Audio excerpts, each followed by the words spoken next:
एकदा दुर्बृत्त मान द्वारा विग्रह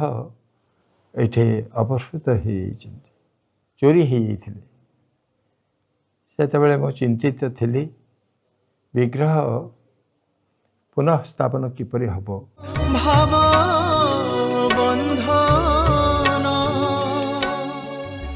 वंदेहम श्रीगुरु श्रीयुतपदकमलं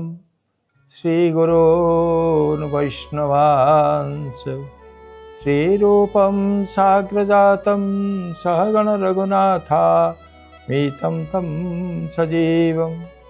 साद्वैतं सावधूतं परिजनसहितं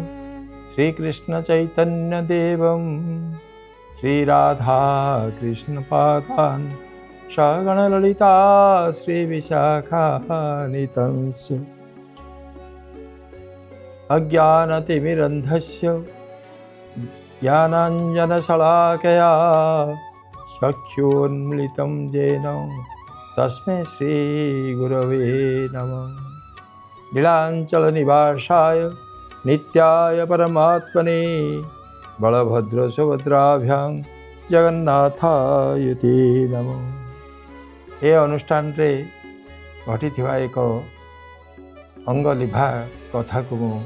उपस्थापन करने को जाऊँगी। जितेबाला कि यही अधम गुरु प्रदत्त गुरु कृपा लाभ करी सेवा पाई एकदा दुर्बृत्त मान द्वारा विग्रह ये अपहृत हो चोरी होते मु चिंतित थी विग्रह पुनः स्थापन किपरि हम भक्तर आवेग को भगवान सदा सर्वदा से ग्रहण करता। मोर चेला जड़े सी कहते बाबा छोट छोट विग्रह नहीं सीना आम सेवा रक्षा करसे किंतु श्रृंगार करने दर्शन लाभ करने निश्चित भाव बड़ विग्रह टे आस्वाद्य हूँ। तुलसी पत्र छोट कौन बड़ कौन आमर भाव को छोट बड़ करवा नहीं आम जी आउ सी होती आमर सर्वस्व यही भाव तुम सेवा कर ठीक भक्तर भाव को से ग्रहण करता। दिने जड़े बदान्य व्यक्ति आसछन्ति एवं सी कहते जे किसी तुम आवश्यक अच्छी बड़ विग्रह कथा मोर चेला तांको कहते एवं सी कहले महाराज के सहित मु कथबार्ता हेबी एवं बड़ विग्रह व्यवस्था मु करी से किसी टंका आनी मो हाथ में धरदेले आपणकर मन मुताबक गोटे विग्रह किणी आनती। विग्रह पाई मु कलकत्ता जाइली। कलिकतार एक शोरूम रे विभिन्न प्रकार उच्चता विशिष्ट विग्रह माने रही था एवं से विग्रह भितर 5 फुट ठू आरंभ करी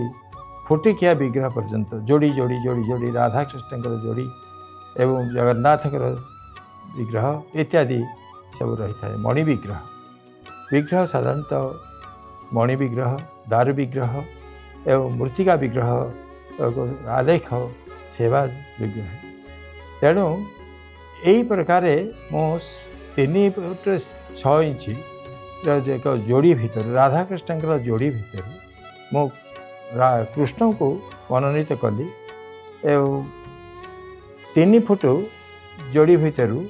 मो राधाराणी को मनोनीत कली अर्थात 3.5 फुट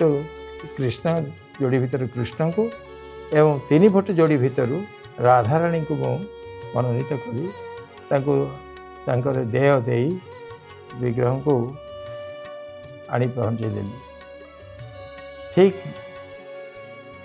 सिंहासन आरोहण कर 2 दिन पूर्वर जो बदान्य व्यक्ति मत विग्रह पर अर्थ देते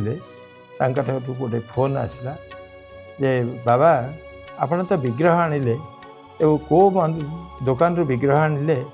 तार रसीद आ तार विजिटिंग कार्ड किसी अच्छी मो मनरे अलग प्रकार भाविली किंतु रिसीटा एवं विजिटिंग कार्ड ये उभय देव को पठेदेली। ठीक जो दिन आमर अभिषेक होगा कथा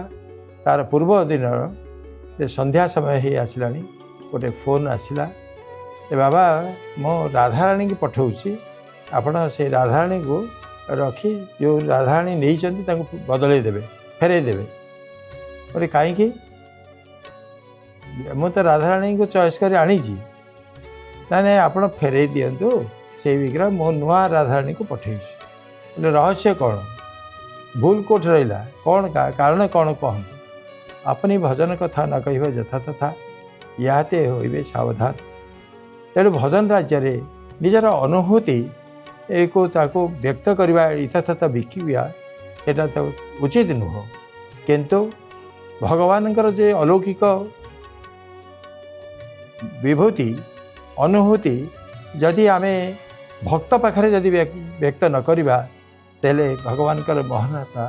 भगवानकर भावटा हम किमी। तेणु भगवान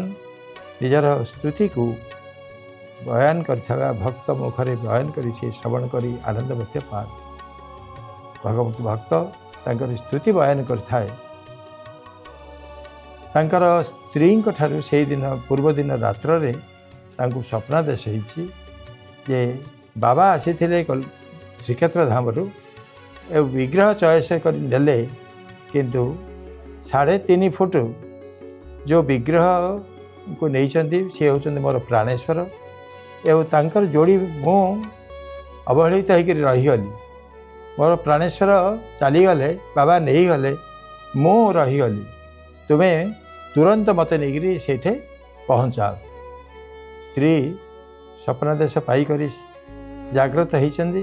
एवं सांगे सांगे तांकर स्वामी को कहते एवं सी मते फोन द्वारा ये सब अनुभवटा जिते कि कहते मुझे स्तब्धीभूत हली।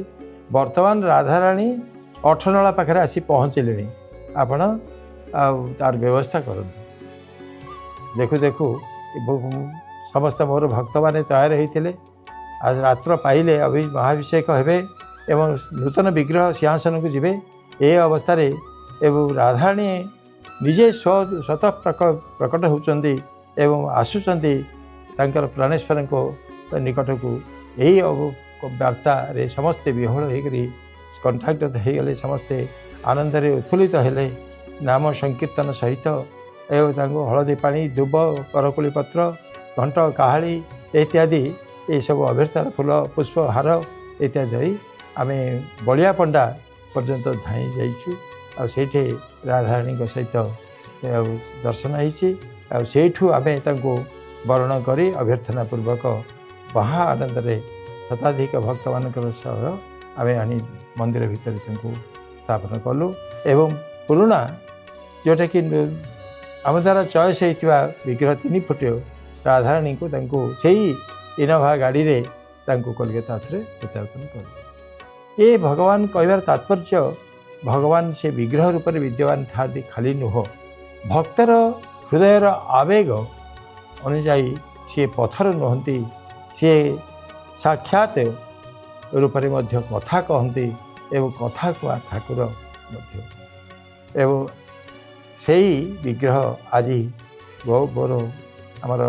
गौर विहार आश्रम माता मठरे से सेवा पाँच आर अपूर्व कमनीय स्वरूप को जे दर्शन कर विहलित हो जाऊँगी जो रात्र समय अनेक समय आम गौर विहार भितर अनुभव करचु एवं विभिन्न कार्यक्रम मुझे बाहर को जाइथि रात्र 11टा 12टा गोटे बेले जिते मु फेरे एवं से भितर झुम झुम झुम झुम सते कि जड़े स्त्री लोकंकर नुपुरर ध्वनि द्वारा से प्रकम्पित हो विभिन्न अनुभूति द्वारा से गौर विहार भूमि माता मठ जहाँ को कहती एवं भक्त माने अनुभव से तांकर हृदयर आवेगटा से कही पकाती ये भूमि हूँ वृंदावन ये गुप्त वृंदावन थरे आमर गौड़ीय मिशन पुरी गोस्वामी महाराज तांके भक्त मान को नहीं करी 10-15 जन भक्त मान को नहीं करी सेठी पहुँचती आउ से विग्रह ସେଇଠି ଦର୍ଶନ କଲା ପରେ ସେ ତାଙ୍କର ସର୍ବାଙ୍ଗ ଥରି ଉଠିଥିଲା ଏବଂ ଗଦଗଦ କଣ୍ଠରେ ସେ କହି ପକାଇଥିଲେ ଏ ସ୍ଥାନ ମୋତେ ବୃନ୍ଦାବନ ସ୍ମୃତି ହେଉଛି। ଏବଂ ଆମର ଭିଜିଟିଂ ବହିରେ ସେ ଲେଖିଦେଇଥିଲେ ପୁରୀ ଗୋସ୍ୱାମୀ ଇଏ ଗୁପ୍ତ ବୃନ୍ଦାବନ। ସେଇଦିନ ଠାରୁ ମାତା ମଠର ଏବଂ ଲୋକ ମୁଖରେ ଉଚ୍ଚାରିତ ହେଉଥିବା ଯେ ନାମ ହେଉଛି ମଧ୍ୟ ଗୁପ୍ତ ବୃନ୍ଦାବନ। କିଏ କହେ ମାତା ମଠ ଜଣେ ମାତାଙ୍କ ଦ୍ୱାରା ଯେ ଅର୍ଚିତ ହେଉଥିବା ବିଗ୍ରହ ସେ ଭଜନ ସ୍ଥାନ ହୋଇଥିବା ଯୋଗୁଁ ତାକୁ ମାତା ମଠ ମଧ୍ୟ କହନ୍ତି। ଏବଂ ମୁଁ ହେଉଛି ଯେ ଗୌରାଙ୍ଗ ମହାପ୍ରଭୁ ଗୌର ସୁନ୍ଦର ଯିଏକି ଚୈତନ୍ୟ ମହାପ୍ରଭୁଙ୍କର ପିଲା ନାମ ହେଉଛି ଏବଂ ଗୌର ସୁନ୍ଦର। ଏବଂ ସେଇ ଗୌର ସୁନ୍ଦରଙ୍କର ନବଦ୍ୱୀପ ଧାମ ହେଉଛି ତାଙ୍କର ଆବିର୍ଭାବ ସ୍ଥାନ। ନବଦ୍ୱୀପର ପୂର୍ବାକାଶରେ ଗୌରଚନ୍ଦ୍ର ଉଦୟ ହୋଇ ସମଗ୍ର ବିଶ୍ୱକୁ ବୈଷ୍ଣବ ତତ୍ତ୍ୱ, ରାଧାକୃଷ୍ଣଙ୍କର ତତ୍ତ୍ୱ ଏବଂ ଜଗନ୍ନାଥଙ୍କର ତତ୍ତ୍ୱର ରହସ୍ୟକୁ ବିତରଣ କରିଥିଲେ ଏବଂ ସେ ତେଣୁ ତାଙ୍କ ଦ୍ୱାରା ଯେ ସ୍ଥାପିତ ବୈଷ୍ଣବ ପରମ୍ପରାରେ ଆମେ ଅନୁସୃତ ହୋଇଥିବା ଯୋଗୁଁ ଆମେ ଏସବୁ ଗୌଡ଼ ଦେଶର ନାମ ଅନୁସାରେ ଏବଂ ଗୌରଙ୍କୁ ଯିଏ ଈଶ୍ୱର ଜ୍ଞାନ କରେ ତେଣୁ ଗୌରେଶ୍ୱର ଏବଂ ସେଇ ଗୌରେଶ୍ୱର ସମ୍ପ୍ରଦାୟ ଥିବା ଯୋଗୁଁ ତାହାର ନାଁ ଗୌର ବିହାର ରଖାଯାଇଛି। ମହାପ୍ରଭୁ ଯେତେବେଳେ କି ଗମ୍ଭୀରାରେ ରହୁଥିଲେ ଅନେକ ସମୟରେ ସମୁଦ୍ର କୂଳେ ଝାଉଁ ଜଙ୍ଗଲ ଭିତରେ ଇତସ୍ତତ ବୁଲୁଥିଲେ, ଭାବାବେଶ ହୋଇଯାଉଥିଲେ, ସମାଧିସ୍ଥ ହୋଇକରି ପଡ଼ିଯାଉଥିଲେ ଏବଂ ସେହି ସମୟର ବୋଧେ ସେହି ସ୍ଥାନ ତାଙ୍କରି ବିହାର ଭୂମି ହୋଇଥିବା ଯୋଗୁଁ ସିଏ ମଧ୍ୟ ଆଜି ଗୌର ବିହାର ନାମରେ ସମସ୍ତଙ୍କ ମୁଖରେ ମୁଖରିତ ହୋଇଛି। ଜଗନ୍ନାଥଙ୍କର କ୍ଷେତ୍ରର ଜଗନ୍ନାଥ ହେଉଛନ୍ତି ଅଚଳ ଦାରୁ ବ୍ରହ୍ମ ଏବଂ ସିଏ ସଚଳ ବ୍ରହ୍ମ ରୂପରେ ଯେଉଁ ଜଗନ୍ନାଥ ଯେଉଁ ମହାଭାବ ସ୍ୱରୂପରେ ଭାବିତ ହୋଇଛନ୍ତି ଏବଂ ବିଗଳିତ ସ୍ୱରୂପରେ ବିଗଳିତ ସମସ୍ତ ଅଙ୍ଗ ପ୍ରତ୍ୟଙ୍ଗକୁ ସଂକୁଚିତ କରିଦେଇ ଏବଂ ମହାଭାବ ବିପ୍ରଲମ୍ବ ରସ ଆସ୍ୱାଦନର ସ୍ୱରୂପରେ ସେ ପ୍ରକଟ କରି ପତିତମାନଙ୍କୁ ଉଦ୍ଧାର କରିଛନ୍ତି ଏବଂ ସେ ହିଁ ସଚଳ ରୂପରେ ଏବଂ ଭକ୍ତି ରସ ଆସ୍ୱାଦନର ଚଳେ କେତେବେଳେ ଦୀର୍ଘକାୟ ହୁଅନ୍ତି, କେତେବେଳେ କୁର୍ମାକୃତି ହୁଅନ୍ତି, କେତେବେଳେ ରକ୍ତ ଝରଝରିତ ଅବସ୍ଥାରେ ପେଜନଳା ପାଖରେ ପଡ଼ିଯାଆନ୍ତି, ଗଣ୍ଠିକି ଗଣ୍ଠି ଛାଡ଼ି ଯାଇଥାଏ, କଙ୍କାଳ ଯୁକ୍ତ ହୋଇଥାଏ ଏବଂ ଏହିଭଳି ଅଦ୍ଭୁତ ଭକ୍ତିରସର ଅଶ୍ରୁ କମ୍ପ ପୁଲକ ସ୍ୱେଦ ଭାରି ବୈବର୍ଣ୍ଣ ଏହି ବିଭିନ୍ନ ସ୍ୱରୂପରେ ମଧ୍ୟ ସେ ଦେଖନ୍ତି। ଇଏ ହେଉଛି ଭକ୍ତିର ଅଷ୍ଟାଙ୍ଗ ଲକ୍ଷଣ ଏବଂ ଏହି ଅଷ୍ଟାଙ୍ଗ ଲକ୍ଷଣ ଦ୍ୱାରା ସେ ବିଭୂଷିତ ହୋଇଥାନ୍ତି। ମହାପ୍ରଭୁ ସେହି ଦାରୁ ବ୍ରହ୍ମ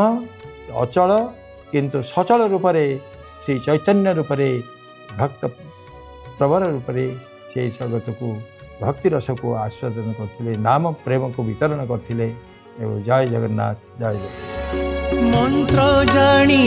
नहीं तंत्र जानी नहीं जानी पूजार विधि विधान धूप आनी नहीं दीप आनी नहीं आनिनी तुलसी फूल चंदन भक्तर बंधु आहे कृपा सिंधु तुम साथे मोर भाव बंधन